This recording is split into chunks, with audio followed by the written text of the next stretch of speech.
Yep. So I'm joined today by Shawna Dumphrey. She is our administrator for Choices Intake at Community Missions. And so we're talking a little bit today about the different residential programs that Community Missions offers within our mental health housing services. So again, just real quick, you want to give a 1 minute update as to, in case somebody's just joining us, what the three different opportunities are? So we have the community residence. There's one in North Tonawanda called Canal View. There's one in Niagara Falls called Hanson House. Those are much more supportive programs, 24-hour staffing. We have the treatment apartment program, also called Cleveland Heights, which is on Cleveland Avenue. That is an intermediate one. Staff are there from 7 in the morning till 11 at night. We do have overnight watch too. And that is for people that can live more independently, manage their daily living skills and things like that. And then the supportive housing is subsidized. So that's not the license under OMH. That's they're still under OMH, but they are subsidized. So we provide rental subsidy to them and then limited case management. Okay, wonderful. And so you mentioned earlier about having a mental health diagnosis, SPMI, and talk a little bit about, again, what that would be. What kinds of SPMIs? Yes, right. So we have people come into our homes. They have schizophrenia, bipolar, major depressive disorder, anxiety. Those are really kind of the major ones. I mean, there's also schizoaffective is another common one that folks are diagnosed with. I think those are the main ones. I mean, there are other ones we see that do come across my desk. Yeah. And so supportive housing, is that limited to Niagara Falls or all of Niagara County? It's all in Niagara County. Okay. Yeah. Great. So, so we can take in individuals from throughout the county to all of the programs, or are we able to take in individuals from other counties into our programs, or what does that look like? We do take people in from other counties. So sometimes other counties create barriers if people have Department of Social Service cash benefits from those counties, and it's really the Department of Social Services that can create that barrier because they aren't always willing to pay for housing out of county for mental health. So the person really needs to go back to that county and say, I need a guarantee that you're going to pay for this. Because oftentimes those counties want them to go back and apply for housing within the county. Sure. So that can be a barrier in dealing with people. But we do have people from out of county that come and live with us and actually end up setting up residence in Niagara County. Right. So that's great. Yeah. I also was just thinking to myself about supportive housing, and I just wanted to, give some more details. So with supportive housing, we only have a certain number of what we call beds. Mm-hmm. So it's not unlimited resources for that. And it often remains pretty stable in terms of numbers and being full. And sometimes that creates frustration with people because they end up on wait lists. We do have a wait list for that. We do interview and, process and accept people and put them on a wait list. But the wait list, the way it goes is it goes according to priority. So if we do have a new referral that comes in and that person's more in need, we do have to look at that as a possible person to go in if there ends up being an open bed. And I know that you asked about frustrations earlier. That with that particular program, that's one of the frustrations. So not necessarily that if you're coming to the line that you're going to be waiting for years. If there's a need there, that we would prioritize. Yes. And then what does it look like for the other programs? Are there opportunities now? Are there wait lists? What does that look like? So I always say to people when they call and ask about wait lists for the license, I don't really talk about that because they're all transitional. So our intake process from the moment we interview takes 4 to 6 weeks to come up with a decision. Mm-hmm. So we have a very lengthy vetting process, and then once a person is accepted, that's when we would say to them, okay, we have an opening and here is all your admission paperwork to get that done and be accepted. So say, for instance, one of the CRs, at the time that we are interviewing somebody, maybe they're full, but in that 4 to 6 week period, somebody discharges. Now we have an opening. That's why I'm always reluctant to talk about openings. So, because things can change quickly within the license programs because they are transitional. They're not permanent. But that's not permanent in a sense that we timeline people. Like when I do talk about that, people are like, well, what does that mean? How long? It's not how long. It's very client driven. So if somebody is met their goals and they're feeling like they're confident to go to the next level, they might be there a year. You know, other people might stay quite a few years. Sure. It just depends. Right. How long have you been with Community Missions doing this work? This particular work or Yeah. with community missions? I guess you can answer both. Okay. I'm going in my 13th year in community missions. Yeah. This work in particular, I've been doing, I think I'm in my 8th, going into my 9th year. And I have been managing this particular department for most of that time. Okay, wonderful. So. Any specific success stories or things that motivate you when you have down times or anything? Any?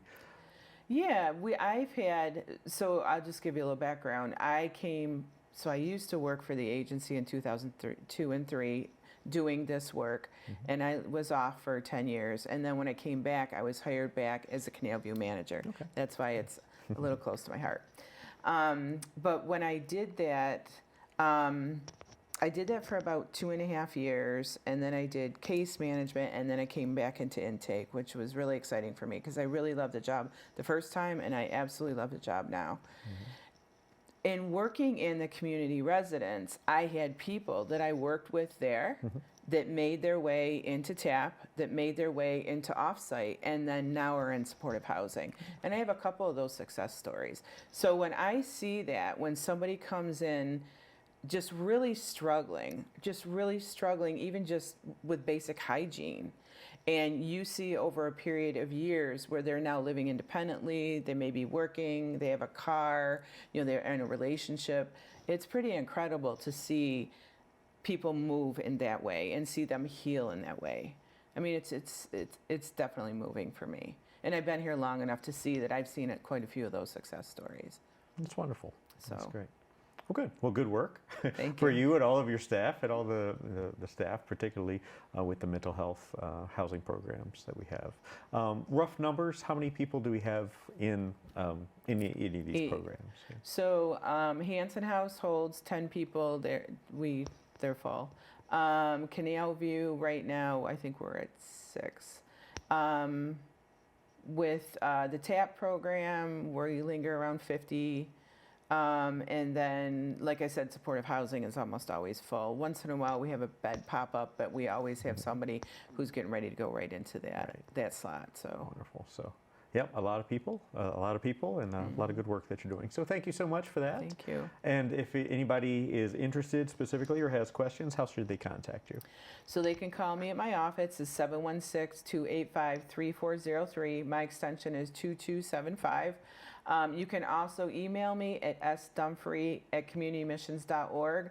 I try to answer all emails as long as I'm in the office and phone calls within a 24-hour period. So you will hear from me if you email me or you leave a phone message. And one other thing, the SPOA application, should we mention anything about that? Yeah, we should.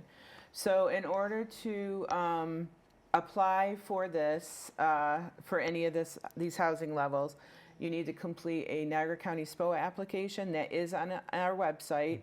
It's under mental health housing. It's embedded right in there. Make sure that as the person, or if you're the person listening that wants to complete it, that you, at the end of the application, you can sign both consents, because if you don't, that can kind of bog things down.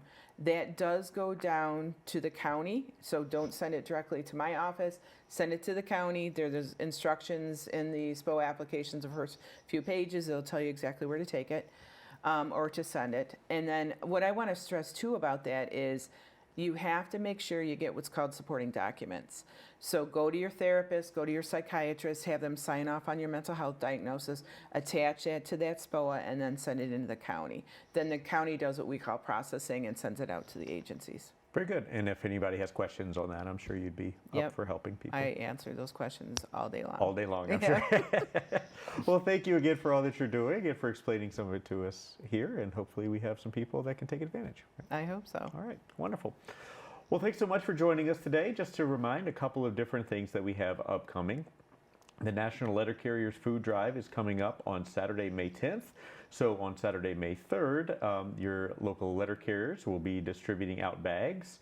Hopefully, if you don't receive one, you can still put out your own bag with some food donations in there, just out by your mailbox or on your front door, however you receive mail, and they'll make sure that they pick those up. And then all that food goes back to the post offices, and then that's distributed out to pantries like ours. It's the biggest one-day food drive that we participate in every year, and we need some volunteers to help us out with that. So possibly helping us out actually at the post office, helping get all of those items distributed out to the pantries, or also we need a few volunteers out driving behind the different mail carriers and just running up to the door. That is particularly useful if a parent has a child that would want to do something like that. That's where that typically works very well, especially if they have the community service hours that so many of the different students need once you get into middle school and high school and even college at this time of year, because those are all coming due and our phones are ringing off the hook for that. So it's a great opportunity. We hope that you'll participate in that. Also, last year we talked about the Niagara Path program and quickly their Lantern project. So Niagara Path is focused on opioid use and abuse and wanting to lessen that, certainly in Niagara County. And so we are proud to be opening the Lantern project, which is a couple of rooms set up at our main site for individuals that have decided that they want to go to a rehab facility, but they're not able to get in there necessarily right when that happens. We want to get them somewhere safe so that they have somewhere to be until they're able to gain admission. We have great relationships with many of the different rehabs that are local here, and so we can kind of help to get people in quickly, but not necessarily immediately. So it's a nice place that people will be able to just get out from their current living situation and for whatever that may be causing people. And so that is going to be opening in the next couple of weeks. We're very excited. Please stay tuned to our social media for more information about how you can access that if needed, or just you can come check it out if this is something specific on your heart. And we also want to make sure that everybody out there has an opportunity to donate clothes, in particular toddler and youth clothes, to us, and specifically clothes hangers. Everyone's doing their spring cleaning right now. If you've got some clothes hangers that you are not in need of anymore, we could certainly use them in our clothes closet. They can be dropped off at 1570 Buffalo Avenue in Niagara Falls at any point, or if you have an especially large collection, possibly we can work out something to come and pick them up as well. And lastly, our job postings are always up at communitymissions.org/jobs. A lot of opportunities out there for full-time or part-time work. Please let us know, or please apply to anything that looks interesting out there yourself, or pass along to any family or friends that might be looking as well. So Shawna, thanks once again for joining us today, and we hope that you'll join in to see us next time on Community Link. Take care.